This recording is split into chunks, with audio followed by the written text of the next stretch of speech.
मुहम्मदिन मअदनिल जूदि वल करम व आलिहि व अस्हाबिहिल किराम व इब्निहिल करीम व बारिक व सल्लिम सलातन दाइमतन सरमदन अबदा।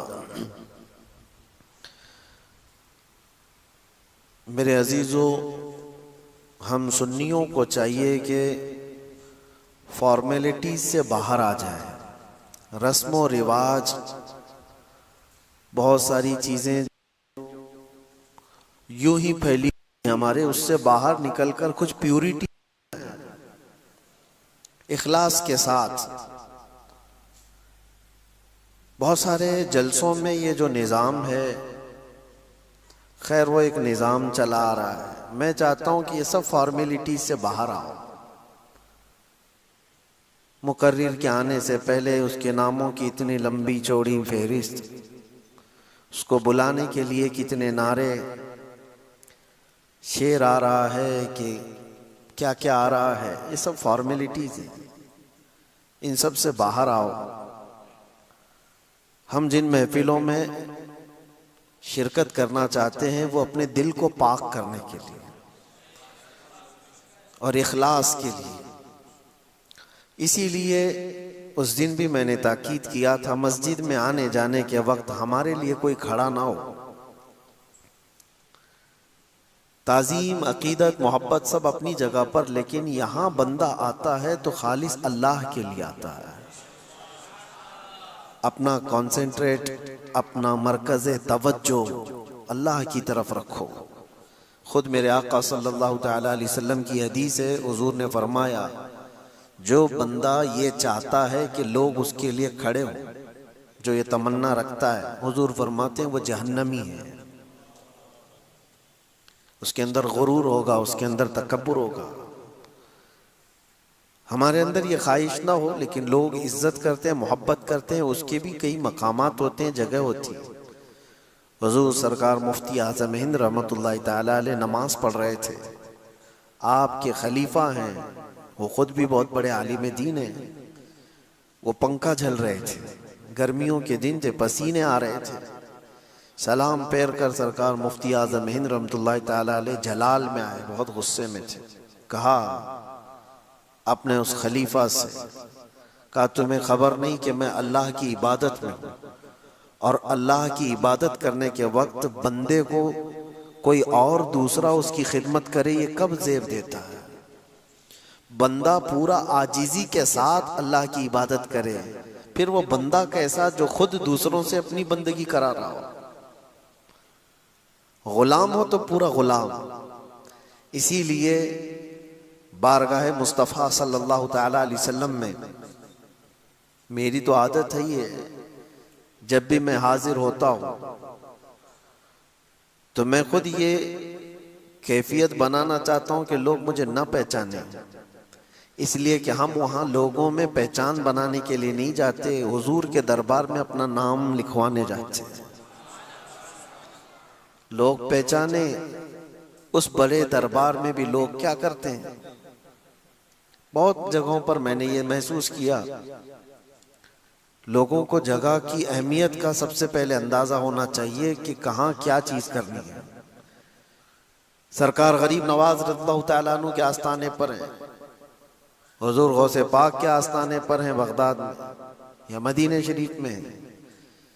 तो वहां ये कैसे कि हमारे लिए लोग भीड़ लगाएं, हमारे हाथ पैर चूमें, हमारी इज्जत करें? नहीं, आपको ये देखना चाहिए हम बादशाहों के दरबार में और उनकी तरफ हमारी तवज्जो होनी चाहिए, न ये कि वहां जाने वाले हम जैसे गुलामों के लिए भीड़ लगी। खास तौर पर मैं ये ताकीद करता हूं, और मैं इन तमाम चीजों को पसंद नहीं करता कि हमारे नामों का ऐलान हो। अभी ये महफिल में कौन है जो नहीं जानता है? सब पहचानते ही हैं, सब जानते हैं। इसमें मजीद नाम के साथ लंबा चौड़ा ऐलान करने की जरूरत नहीं है। ये फॉर्मेलिटी कहलाती है, ये रस्म है। इस रस्म से और इस रिवाज से बाहर निकलकर इखलास में आना। हम डायरेक्ट बयान करेंगे और लोग डायरेक्ट सुनेंगे। और जब किसी को बहुत देर से इंतजार होता है तो वो किसी और से पकना भी नहीं चाहते। होता है ऐसे। तो हालात वगैरह सारी चीजों को मद्देनजर रखना चाहिए। ये सब मजलिस के आदाब मैं आपको बता रहा हूं, मजलिस के आदाब। और खास तौर पर हुजूर पाक सल्लल्लाहु तआला अलैहि वसल्लम के दरबार, बहुत अच्छी नात पाक उन्होंने पढ़ी है, सरकार मुफ्ती आजम हिंद की नात जिसमें तज़मीन। लेकिन मेरी गुजारिश सिर्फ ये होगी कि नात की महफिल का रंग ऐसा होना चाहिए कि लोगों के दिलों में रिक्कत पैदा हो, दिल के अंदर रिक्कत पैदा हो और हुजूर पाक सल्लल्लाहु अलैहि वसल्लम की कसरत से याद आने लग जाए, वही असल में नात है। वरना फिर वही फॉर्मेलिटी हो जाएगी, सिर्फ रस्म हो जाएगा।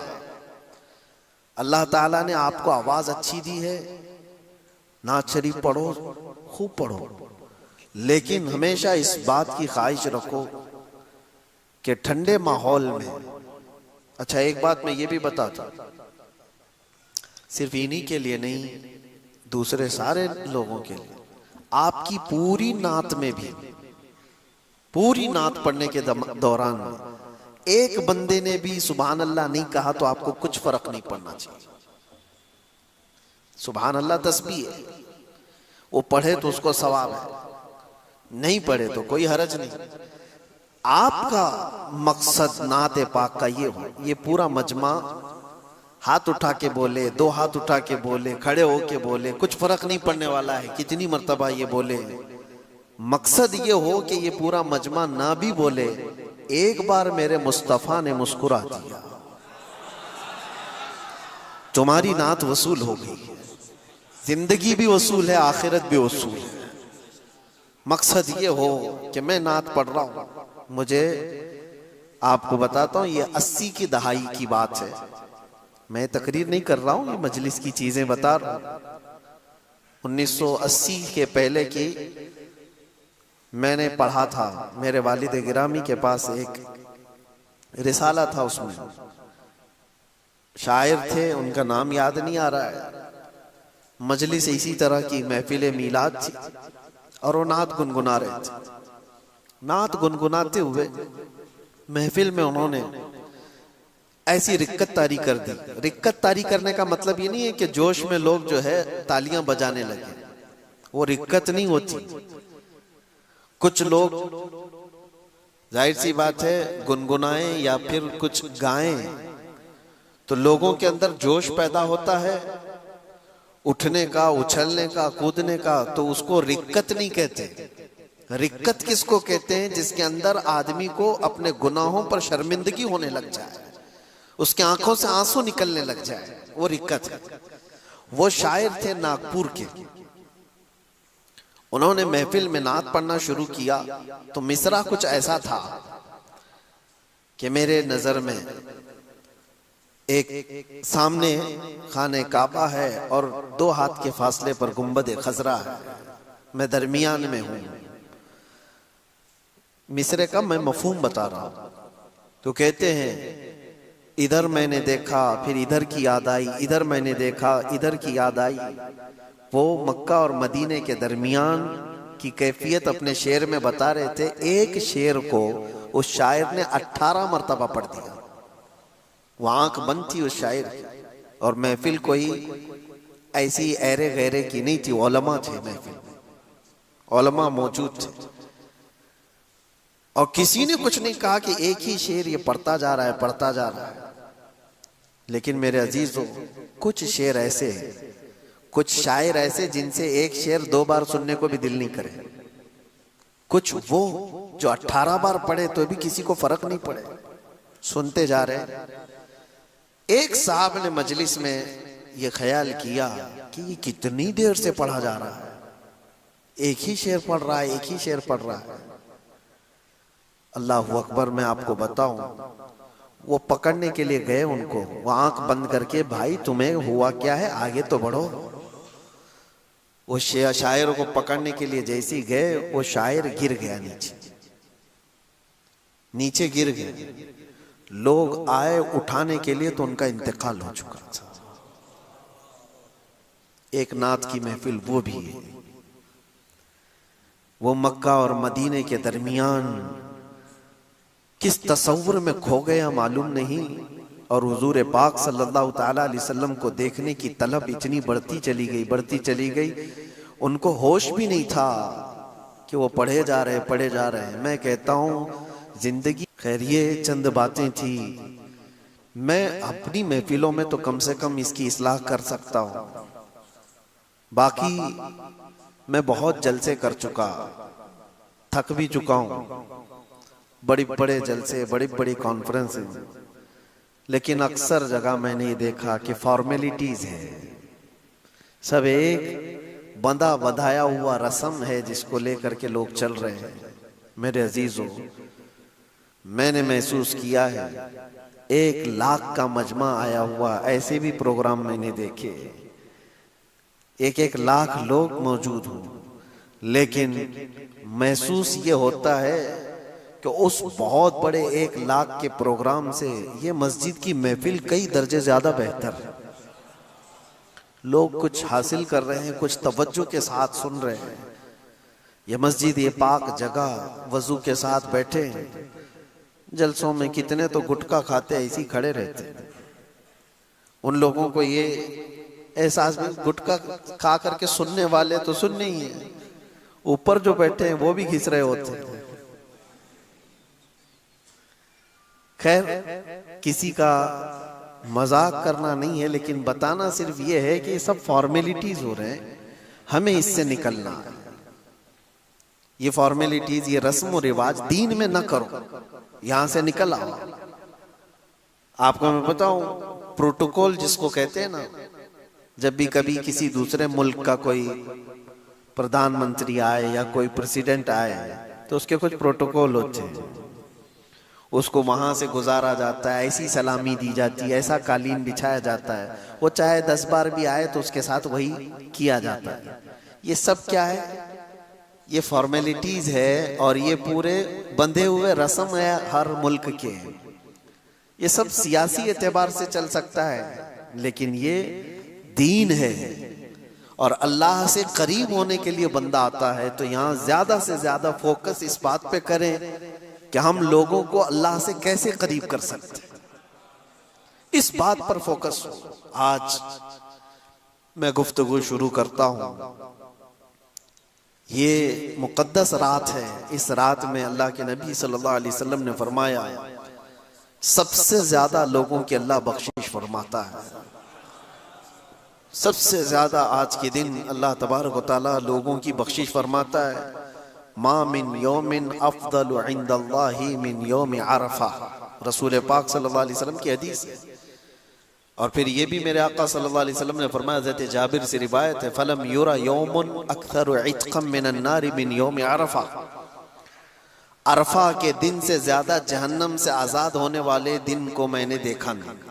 हुजूर फरमाते हैं, उससे ज्यादा कोई दिन मैंने देखा नहीं जिसमें अरफा से ज्यादा लोगों को जहन्नम से आजाद किया जाता हो। आज हम लोग जिस मुकद्दस रात में बैठे हैं, सबसे पहले अल्लाह का शुक्र बजा लाओ। अल्लाह का करम है, हजारों लाखों लोगों में से अल्लाह ने उठाकर तुम्हें अपने घर में बिठाया है। हो सकता है ईद की तैयारियों में मार्केट में लोग घूम रहे हो, बाजारों में लोग अपना वक्त गुजार रहे हो, बकरा मंडी पूरी सजी होगी सुबह तक के लिए, खरीदना हो ना हो लोग वहां पर मेला लगाए हुए होंगे।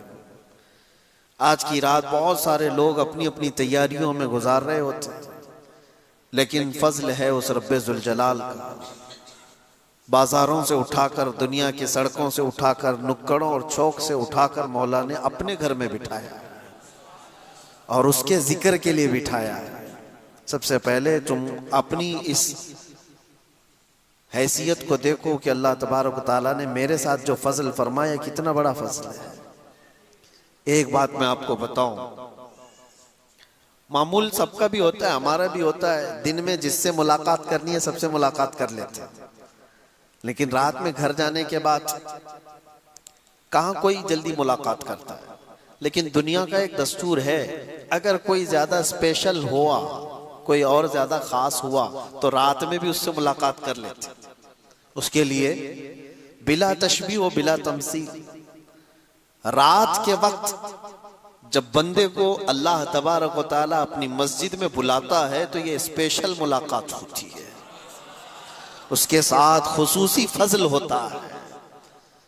वरना हम जिस शहर में हैं यहां मस्जिदें रात को खुलती हैं, इशा में ही लोग ज्यादा नहीं होते, मस्जिदें बंद हो जाती हैं। और ये शहर तो मशहूर है इस बात के लिए कि यहाँ का दिन शुरू होता है मगरिब के बाद।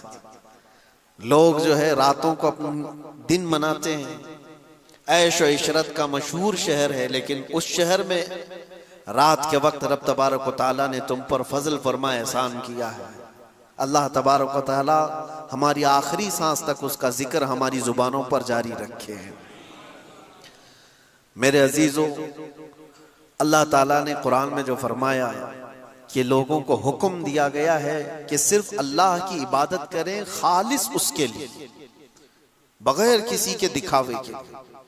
जो मेरी बात चल रही थी उसको मैं आगे बढ़ाता हूं। फॉर्मेलिटी से निकलो, दिखावे से निकलो, रस्म और रिवाज से निकलो। एक बुजुर्ग है इमाम गजाली रहमतुल्लाह ताला अलैह, फरमाते हैं 30 साल तक, तवज्जो देना मेरी इस बात में, 30 साल तक उनकी जमाअत से नमाज कभी छूटी नहीं। इतना ही नहीं, एक भी नमाज जमात से उन्होंने तर्क नहीं किया 30 साल तक। सिर्फ जमात नहीं, तकबीर ओला भी फौत नहीं हुई थी। तकबीर ओला किसको कहते हैं? इमाम जो सबसे पहली तकबीर बांध रहा है, उस वक्त वो हाजिर थे। वो तकबीर भी उनकी 30 साल में कभी छूटी नहीं थी। जमात से नमाज तो हो सकती है, पहली रकात छूट गई है, दूसरी में गए, तब भी उसको कहेंगे जमात से नमाज हो गई। लेकिन जिस बुजुर्ग की बात मैं कर रहा हूं, 30 साल तक उनकी पहली तकबीर भी इमाम के साथ छूटी नहीं थी। लेकिन एक बार ऐसा हुआ, मगरिब की नमाज में आए तो इमाम साहब रकात बांध लिए थे और उनको पहली सफ में जगह नहीं मिली, थोड़ी सी ताखीर में आए। 30 साल के बाद की बात कर रहा हूं, पहली बार ऐसा हुआ। रकात नहीं छूटी पूरी, बस पहली तकबीर छूटी, इमाम की क़िरात शुरू हो गई थी, इनको तीसरी सफ में जगह मिली। वो वापस चले गए, घर चले आए, घर में आकर नमाज अदा कर। क्यों? फिर इशा में नहीं आए, इशा में नहीं आए या मगरिब में जो वापस चले गए, तो दूसरे दिन बहुत बड़ी खबर है ये किसी के लिए, जो 30 साल का पाबंद हो नमाजी, वो आज कहां गया, ये सबके लिए खबर बन जाती है, न्यूज बन जाती है। इमाम गजाली फरमाते हैं उस जमाने में एक और बड़े बुजुर्ग थे, उनको खबर मिली कि वो तो कल मगरिब में आकर के वापस चले गए और इशा में आए भी नहीं।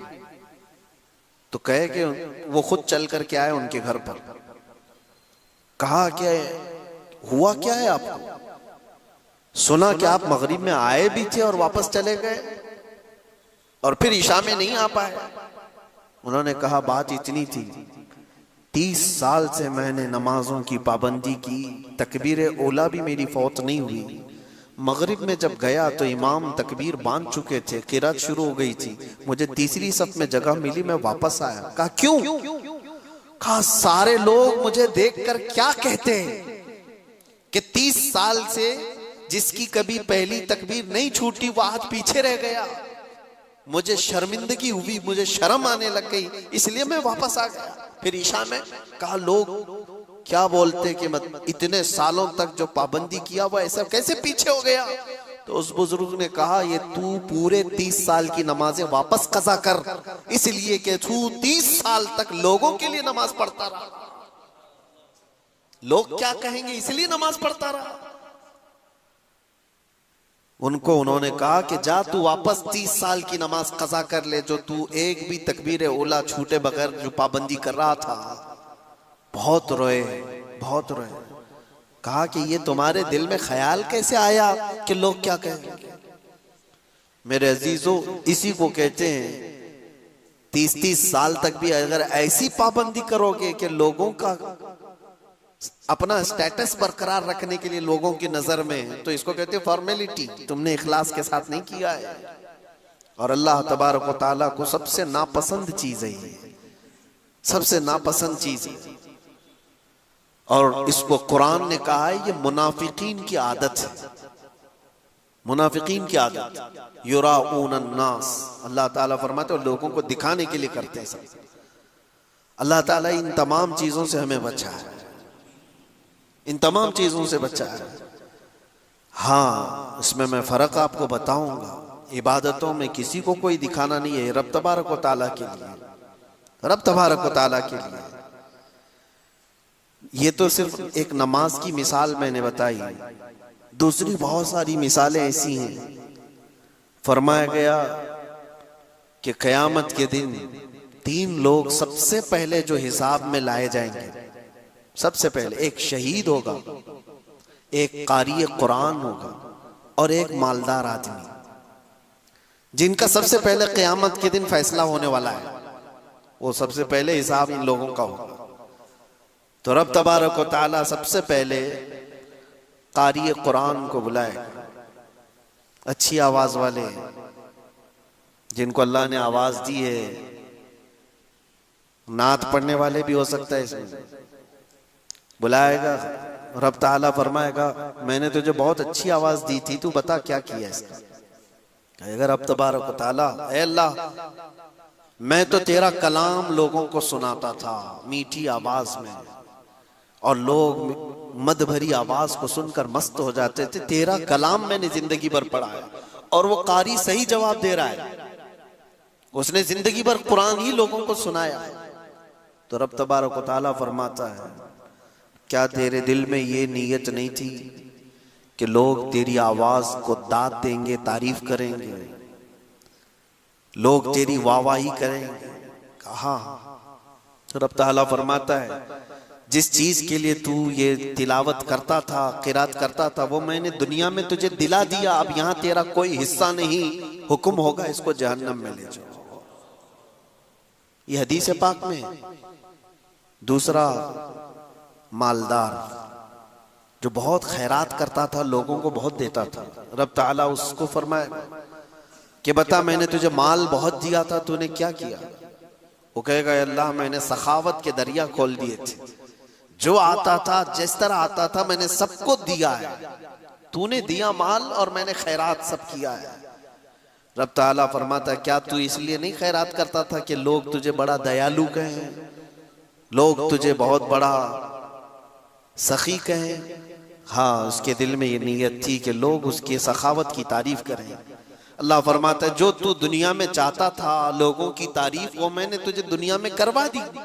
लोगों में तेरा बहुत नाम है कि तू बहुत बड़ा धनी था, गनी, सखी था, लोगों ने बहुत तारीफ की है। यहां तेरा कोई हिस्सा नहीं, उसके लिए भी हुक्म होता है जहन्नम में ले जाओ। तीसरा शहीद है, उसको रब ताला फरमाता है बता मैंने तुझे जवानी दी, ताकत दी, तूने उसका इस्तेमाल कहाँ किया?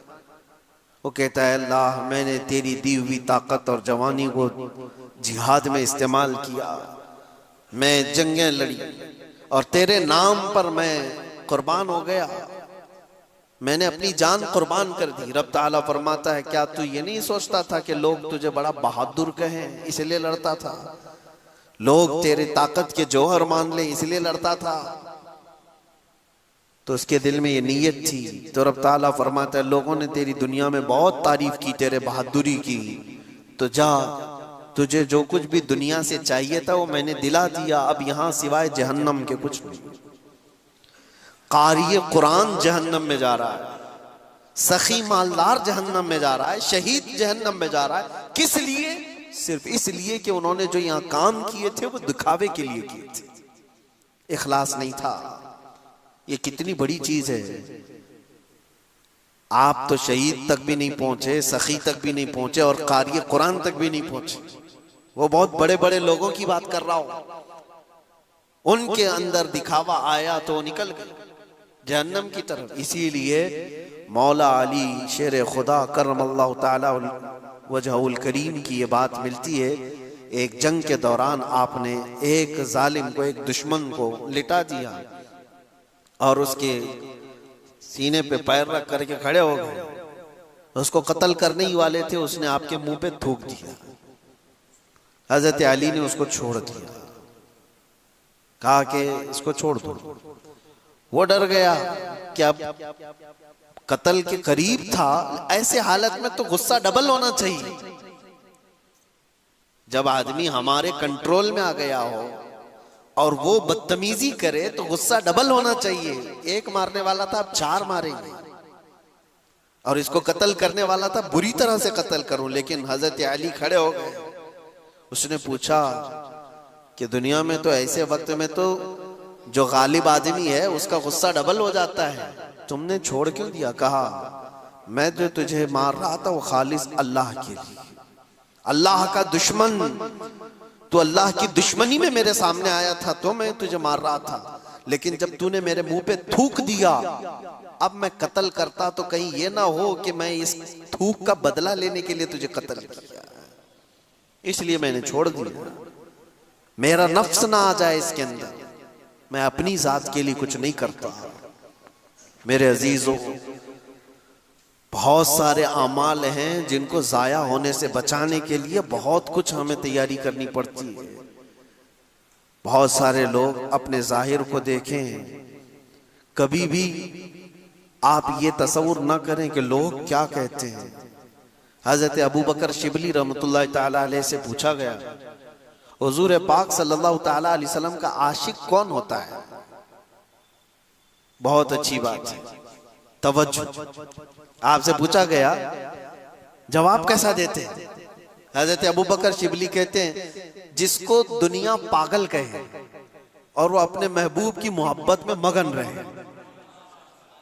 दुनिया उसको पागल कहती हो और वो अपने नबी की मोहब्बत में मगन है, उसको ये फर्क नहीं पड़ता लोग मुझे क्या कहते हैं। वो आशिक होता है, उसे दुनिया की परवाह नहीं है कि लोग क्या कह रहे हैं, मेरी शक्ल पे क्या कह रहे हैं। अजीजा ने गिराम वक़ार, बहुत सारी चीजें ऐसी हैं जिसमें हमारी नीयत से हमारे आमाल खराब हो सकते हैं और हमारी नीयत से हमारे आमाल बहुत अच्छे भी हो सकते हैं। इस चीज का हमेशा ख्याल, इसीलिए मैंने कहा शुरू में ये बात रखी, फॉर्मेलिटीज से निकल करके आ जाओ। बहुत सारी चीजें इखलास के साथ अपनी जिंदगी के इन अय्याम को रखो। एक बात और मैं आपको बताऊं, इमाम अहले सुन्नत फाजिल बरेलवी रहमतुल्लाह अलैह की बात याद आती। रमजानुल मुबारका में एतिकाफ में थे, मस्जिद में एतिकाफ में बैठे होते और इफ्तारी के फौरन बाद आपको पान खाने की आदत थी, और घर से जो खाना लाता ले जाता था तो वो 10-12 साल का एक बच्चा था। वो इफ्तारी में खाना तो लाया, एक दिन पान नहीं लाया, लेट कर दिया, तरावी हो गई। और जिसको पान खाने की आदत है इफ्तारी के फौरन बाद, वो हमको तो नहीं है लेकिन पान वाले बेहतर जानते हैं कि तलब शुरू हो जाती है। तो हो सकता है थोड़ी देर ना मिले तो दिमाग में बहुत सारी चीजें आने लगती हैं। तरावी के बाद वो बच्चा आया पान लेकर के, आप पान तो ले लिए, एक चमाट भी लगा दी कि इतनी देर कहां गया था, तमाचा लगा दिए उसको। ये तो घर में चलता रहता है, क्या हम अपने बच्चों को नहीं मारते? कोई अगर ताखीर किया या कोई चीज हुई तो डांट डपट या थोड़ा सा मारना, ये तो नॉर्मल चीज है, चलती है। वो बच्चा अपना सर रगड़ते हुए भाग गया। लेकिन इमाम अहले सुन्नत फाजिल बरेलवी रहमतुल्लाह अलैह, वो आशिक रसूल, पान खाने के बाद बेचैनी बढ़ गई और इतनी बेचैनी के मस्जिद में टहलने लग गए, इधर से उधर उधर से इधर। आपके शागिर्द हैं मलिकुल उलमा ज़फरुद्दीन रहमतुल्लाह अलैह, वो मस्जिद में थे। उन्होंने आकर के पूछा आला हजरत से कि क्या आप किसी चीज के तलाश में हैं, क्यों इतनी बेचैनी? आला हजरत ने कहा वो बच्चा कहाँ गया जो पान लाया था। कहा क्यों, क्या बात है? कहा उसको ढूंढ के ले आओ, उसको ढूंढ के ले आओ, मैंने नाहक उसको मार दिया। अल्लामा ज़फरुद्दीन रहमतुल्लाह अलैह फरमाते हैं कि ये भी तो कोई बात है, वो खादिम है आपका, खानदानी खादिम है, उसके घर से सारे लोग खिदमत करते हैं। आला हज़रत ने कहा नहीं, वो बच्चा जहां भी उसको ढूंढ के लाओ। कहते हैं कि सबको ढूंढने पर लगा दिए, लेकिन बच्चा कहीं मिला ही नहीं। रात भर आला हजरत मस्जिद में सोए नहीं, एतिकाफ में टहलते रहे। जो आए पूछे मिला वो नहीं। सहरी का वक्त हुआ तो फिर तोशादान लेकर के घर से वो लड़का आ गया। खाना लाने ले जाने की जिम्मेदारी थी। सहरी के वक्त में वो अपने मजे में था, वो अपनी धुन में था। वो आया, जैसे आया, अल्लामा जफरुद्दीन रहमतुल्लाह अलैह फरमाते हैं, ऐसा लगा कि आला हजरत को जिंदगी की कोई बहुत बड़ी चीज मिल गई। दौड़ते हुए आए, तोशादान उसका उधर रख दिया और उस बच्चे के सामने घुटने टेक करके नीचे बैठ गए। 12 साल का लड़का है और वक्त का मुजद्दिद घुटने टेक कर नीचे बैठ गया है। उसके बाजू पकड़ लिए, कहा कि बेटा, कल मगरिब के बाद तेरे पान न लाने पर मैंने तरावी के बाद जो तुझे तमाचा मारा, वो मैंने अपने नफ्स के लिए मारा, मेरी जरूरत के लिए मारा। इससे शरीयत का क्या लेना देना? तूने ऐसा कौन सा जुर्म किया था जिस पर इस्लाम सजा दे सकता है? तेरा कोई जुर्म नहीं था, ये सिर्फ मैंने अपने पान के लिए मारा है। क्या तू मुझे माफ कर सकता है? बच्चा क्या समझे, वो अपना हाथ छुड़ाने लगा। बड़े मौलाना छोड़िए, मुझे कोई मसला नहीं। अल्लामा जफरुद्दीन रहमतुल्लाह अलैह फरमाते हैं, पीछे जो आला हज़रत के बड़े बड़े शागिर्द खड़े थे, उनकी आंखों में आंसू थे। वक्त का इमाम और मुजद्दिद एक बच्चे के सामने माफी मांग रहा है। आला हज़रत ने कहा, कल को बरोज़े क़यामत मुझसे अगर ये सवाल हो गया कि अहमद रजा सिर्फ अपने पान के लिए किसी को तमाचा कैसे लगा सकता है, मैं क्या जवाब दूंगा? वो बच्चा कहने लगा कि ठीक है, मैंने माफ कर दिया। आला हजरत को कह रहा हूं, मैंने माफ कर दिया। आला हजरत ने कहा, बच्चे का इस तरह से कह देना ये काफी नहीं होता। अपने सर से टोपी उतार दी, नीचे रख दी और उस लड़के से कहा, मैंने जैसे तुझे तमाचा मारा था वैसी मुझे भी तू तमाचा लगा। उस बच्चे से कहे, तू भी तमाचा मुझे लगा। वो डर गया।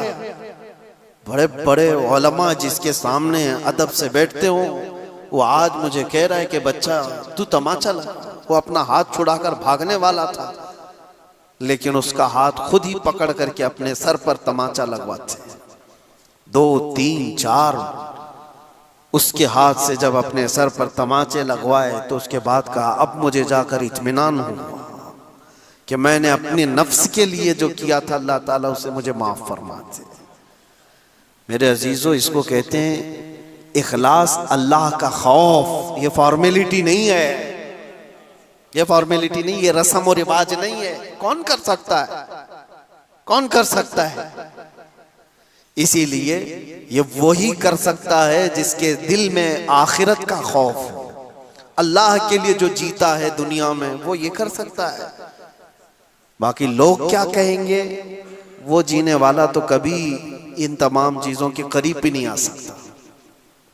दिखावे के लिए जो जिंदगियां चलती हैं वो कभी नहीं। इसीलिए आपको मैं बात बता दूं, हुजूर पाक सल्लल्लाहु तआला अलैहि वसल्लम के पास एक सहाबी आए, हजरत माइज असलमी, जानते हो, आकर के हुजूर के पास रोने लगे।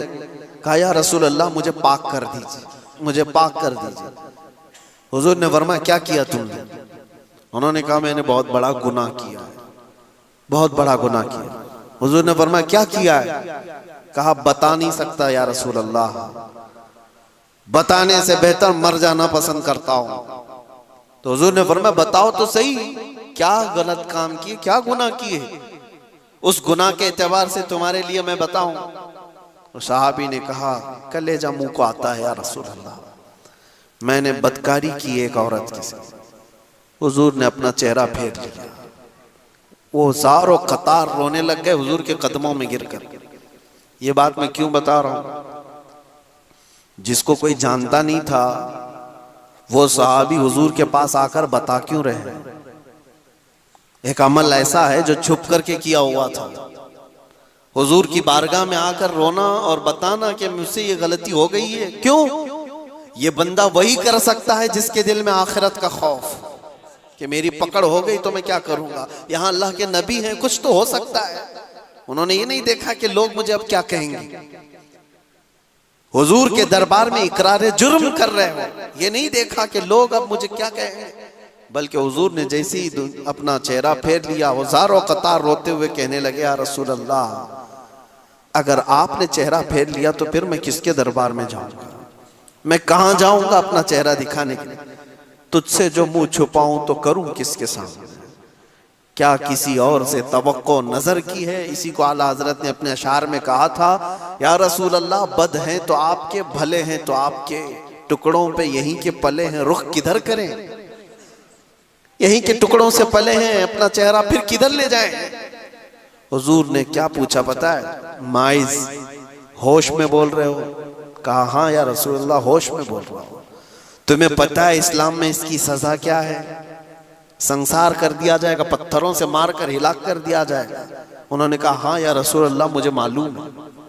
जिसको ये मालूम है फिर भी वो जाके बोल रहा हूं, उसकी सजा में पत्थरों से मारकर हिलाक किया जा सकता है।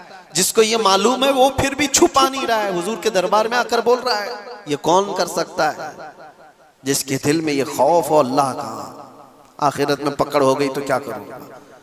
हुजूर ने फरमाया, ये नशे में भी नहीं है, होश व हवास में है, और इस्लामी सजा इसको पता है, उसके बावजूद बोल रहा है। हुजूर ने 3 बार पूछा तो उन्होंने वही जवाब दिया।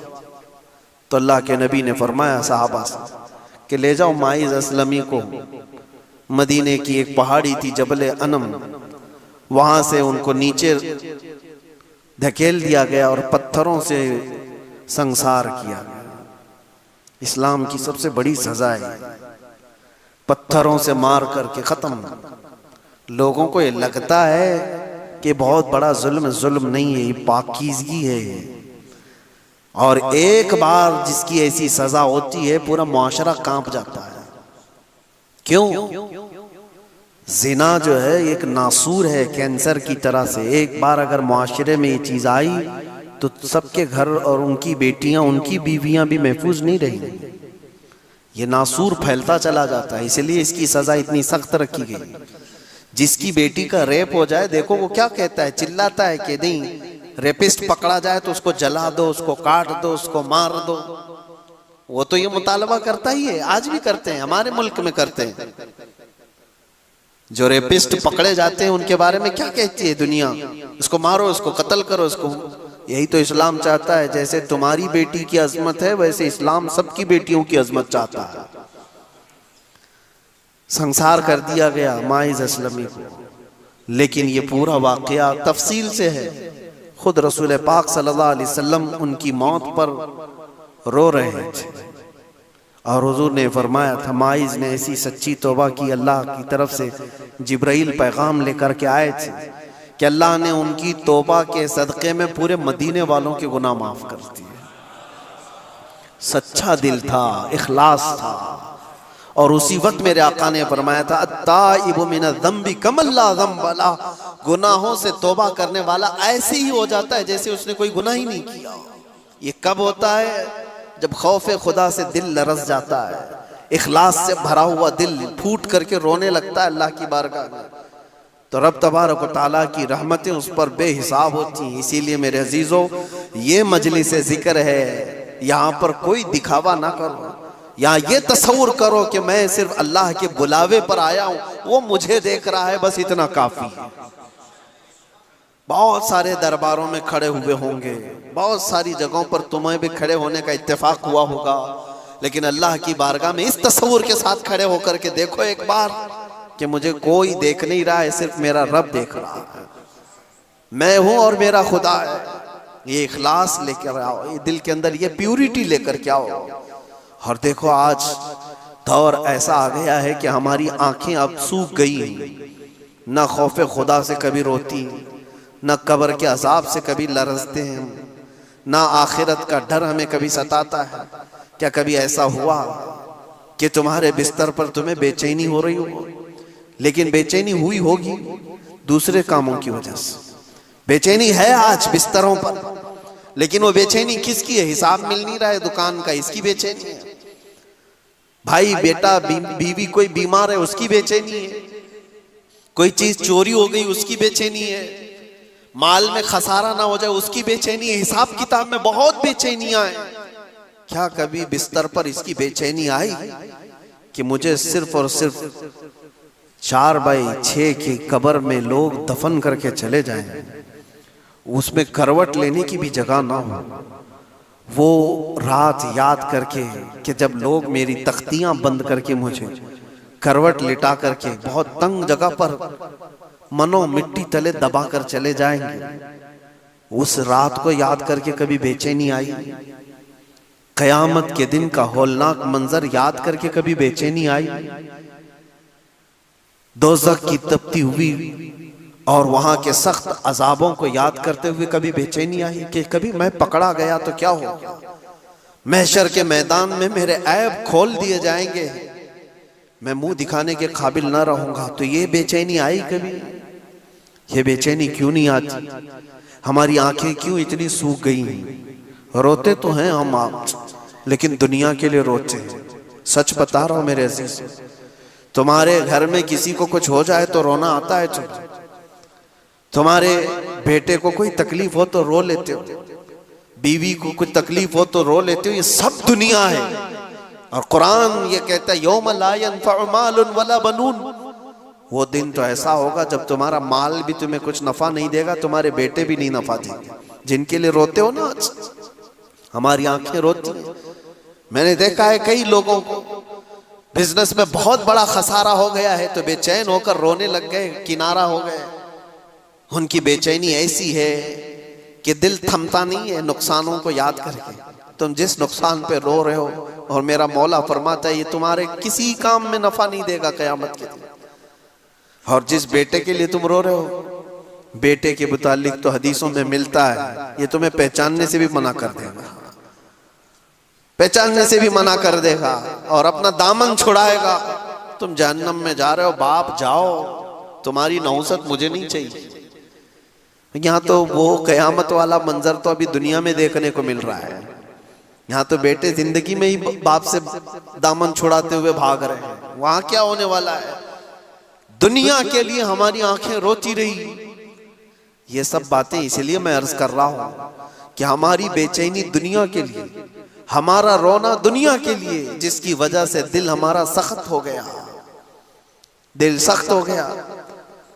और इसी वजह से इतनी हजारों तकरीरें, हजारों मजलिसें किसी के काम नहीं आती। हमारी दुआएं क्यों नहीं जा रही है? फिलिस्तीन के लिए रोते हैं हम, दुआएं करते हैं, हमारी दुआएं क्यों नहीं जा रही? इज्तिमाई तौर पर लोग दुआएं करते हैं। इखलास पैदा करो मेरे अजीजों, इखलास पैदा करो।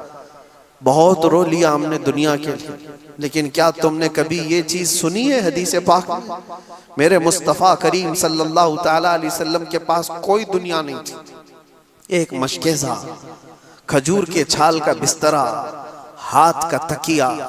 जब हुजूर सो करके उठते थे तो आपके जिस्म पर रस्सियों के निशान हुआ करते थे। और हुजूर पाक सल्लल्लाहु अलैहि वसल्लम की 10 बीवियों के घर बने थे मदीने तैयबा में, मस्जिद नबवी के पास। और किसी भी घर का कोई दरवाजा नहीं बना था, सबके पर्दे लटके हुए थे। और जिस घर में भी हुजूर जाते थे तो छत सर से लगती थी। ये घर थे हुजूर के, ये दुनिया हुजूर के पास थी। लेकिन कसम रब्बे जुल जलाल की, मेरे आका के मुतालिक जितने भी सहाबा बयान करते हैं, पूरी जिंदगी हुजूर ने कभी एक मर्तबा भी दुनिया की फिक्र में हुजूर को रोते नहीं देखा। हम गरीबों के फिक्र में हुजूर को रोजाना रोते हुए देखा है। इस उम्मत के लिए मेरे आका को रोते हुए अक्सर देखा साहबा ने, दुनिया के लिए कभी नहीं। और जिस रसूल पाक सल्लल्लाहु ताला अलैहि वसल्लम ने रात रात भर इस गुनहगार उम्मत के लिए रोए, आज उम्मत का यह हाल है कि उस नबी को याद करने के लिए हमने तो दिन मुकर्रर करके रखे, मीलाद में याद कर लेंगे। हमने तो दिन मुकर्रर करके रखे हुए। क्या ये उम्मत की तरफ से ये सिला हो सकता है? रोजाना दिन और रात के 24 घंटे भी उस नबी को याद करो तो कम है हमारे लिए। उनका एहसान है। दिलों की ये खुश्की, दिलों की ये सख्ती हमें यहाँ पर लाई है। इखलास पैदा करो, दिल के अंदर नरमी पैदा करो, फॉर्मेलिटीज से निकल कर क्या हो। और यकीनन मेरे अजीजों, एक शायर ने बहुत अच्छी बात कही थी, दिल पर वो बात लगती है हमारी। तूफान नूह लाने से ए चश्म क्या फायदा, बहुत अच्छी बात कही। तूफान नूह लाने से ए चश्म क्या फायदा, दो बूंद ही बहुत है अगर तुझको असर करे। और उसी को ये भी कहा गया है दूसरे शेर में, अगर मैं कहूं, दिल से जो बात निकलती है असर रखती है, पर नहीं मगर ताकते परवाज रखती है, पर नहीं ताकते परवाज मगर रखती है। दिल से जो बात निकलती है वो बारे इजाबत से टकरा जाती है। आपको पता है एक सहाबी थे, अल्लाह तबारक व तआला के महबूब कैसे होते, वो दिल से अल्लाह ताला को चाहने वाले ऐसे सहाबी। हुजूर पाक सल्लल्लाहु ताला अलैहि वसल्लम की बारगाह में ऐसे मुलाजमत के साथ रहते थे, सब कुछ छोड़ दिया था, ऐश इशरत कोई चीज नहीं थी, खालिस अल्लाह की मोहब्बत। लेकिन इत्तेफाक ऐसा हुआ उनके साथ कि उनकी बहन का किसी दूसरे खानदान के साथ कुछ झगड़ा हो गया, लड़ाई हो गई। इनकी बहन ने सामने वाले को कुछ मारा तो उसके दांत टूट गए, और बदले में दांत के बदले दांत। वो खानदान वाले हुजूर के पास आए फैसला करवाने के लिए, या रसूल अल्लाह सल्लल्लाहु अलैहि वसल्लम, इनकी बहन ने हमारे घर में हमारी बहन को मारा है जिससे दांत टूट गए, क्या होना चाहिए। तो हुजूर पाक सल्लल्लाहु ताला अलैहि वसल्लम फरमाया, क्या ऐसा हुआ है? कहा तो फिर बदले में तो ये हो सकता है कि उनके घर वाले इनकी बहन के दांत तोड़ देंगे। इस साहबी ने जोश में आकर क्या कहा पता है? अल्लाह की कसम मेरी बहन के दांत नहीं टूटेंगे। क्या कहा? अल्लाह की कसम मेरी बहन के दांत नहीं टूटेंगे। कहा क्या, किस यकीन के साथ अल्लाह की कसम खा रहे हो? ये इस्लाम का कानून है, अल्लाह की कसम मेरी बहन के दांत नहीं टूटेंगे। वो उठ करके चले गए, क्योंकि दिल के अंदर ऐसा जोश था जिसमें बोल दिया उन्होंने। बाद में लोगों ने उनको समझाया कि अल्लाह की कसम खा करके तुम कह रहे हो, क्या इस्लाम के खिलाफ जाओगे? इस्लाम के खिलाफ जाओगे, कानून के खिलाफ जाओगे? कहा नहीं नहीं नहीं, लेकिन मेरे दिल से निकल गई बात। हुआ इत्तेफाक कि वो दूसरे खानदान वाले आए हुजूर के पास, आकर के उन्होंने कहा, या रसूल अल्लाह सल्लल्लाहु अलैहि वसल्लम, हम बदला नहीं चाहते, कुछ फिदिया दे करके उनको छोड़ देना चाहते। सामने वाले खुद राजी होकर के आए, वो आए और इनसे कहा कि नहीं, हम बदले में दांत नहीं तोड़ेंगे, कुछ फिदिया लेकर के, कुछ दियत लेकर के छोड़ देना चाहते हैं। ये साहबी खुश हो गए, हुजूर के पास जिब्राइल अमीन आए, ये वाकया क्यों हुआ था, उस पर हुजूर पाक सल्लल्लाहु अलैहि वसल्लम ने एक बात फरमाई जो बुखारी शरीफ में मौजूद है। अल्लाह के नबी फरमाते, कुछ बंदे ऐसे हैं बिखरे बालों वाले, परागंदा चेहरे वाले, धूल में अटे हुए, लेकिन अगर वो अल्लाह की कसम कर दें किसी चीज पर तो अल्लाह उनकी कसम पूरी कर देता है। लौ अक़समू अलल्लाहि ला बर्रा, अगर वो अल्लाह को कसम दे दें किसी बात की, अल्लाह उनकी कसम की लाज रखता है, उनकी कसम पूरी कर देता है। ये कौन लोग हैं? ये वो इखलास के बादशाह हैं, खालिस रब के लिए जीते हैं, अल्लाह के लिए जीते हैं। और इसीलिए मेरे आका ने फरमाया, मन कान लिल्लाहि कान अल्लाहु लहू, जो अल्लाह का हो जाता है अल्लाह उसका हो जाता है। बस इस तरह की जिंदगी पर अपने आप को ले आओ, दुनिया के सारे झमेलों से अपने आप को निकालो, अल्लाह के हो जाओ, अपने आप को उसकी तरफ उसके हवाले कर दो। फिर देखो, ये भी बात किसी शायर ने सच ही कहा है, खुद ही को कर बुलंद इतना कि हर तकदीर से पहले खुदा बंदे से खुद पूछे, बता तेरी रजा क्या है। वो मकाम लाने के लिए बंदे को अपना आप सब हवाला करना होगा रब ताला की बारगाह में, अपने आप को हवाला कर दो अल्लाह की बारगाह में।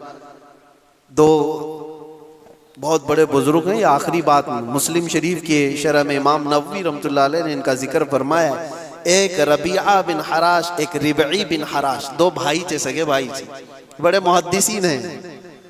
अल्लाह वाले कैसे कैसे उठे देखो, और दोनों ने बात बात में ये कसम खा ली कि मैं जिंदगी भर, तो कुछ बातें चल रही थी उनकी आखिरत को लेकर। उनके जो बड़े भाई थे रिबई, या छोटे थे, उन्होंने कसम खा ली जब तक मैं जन्नत में अपने आप को नहीं देख लूंगा उस वक्त तक हंसूंगा नहीं। अपने आप पर हराम कर लिया हंसना जिंदगी में। उनके दूसरे भाई ने भी कहा मैं भी कसम खाता हूं कि जब तक मैं अपने आप को जन्नत में नहीं देख लूंगा हंसूंगा नहीं। कैसे लोग थे, और जिंदगी भर उनको कोई हंसते हुए नहीं देखा, नहीं हंसे। लेकिन अल्लाह तबारक व तआला के लिए जब बंदा कोई चीज छोड़ देता है तो रब तआला उसे तन्हा नहीं छोड़ता। हज़रत रबीई बिन हिराश, बड़े बड़े मुहद्दिसीन ने ये बात लिखी है, इंतकाल हो गया उस वक्त तक नहीं हंसे, मौत आ गई तब तक नहीं हंसे। लेकिन लोग उनको जब गुस्ल के लिए तख्त पर लिटाते हैं तब वो हंस पड़े। मौत के बाद तख्त पर जब गुस्ल के लिए लिटाए गए तो उनकी हंसी छूट गई। लोगों ने हंसते हुए उनको देखा भी और सुना भी। कफन पहनाया और दफन किया। उनके छोटे जो भाई थे उनका भी इंतकाल हो गया, उनको हंसते हुए किसी ने नहीं देखा। उनको गुस्ल भी दे दिया गया, कफन भी पहना दिया गया, लेकिन कोई ऐसी अलामत नजर नहीं आई।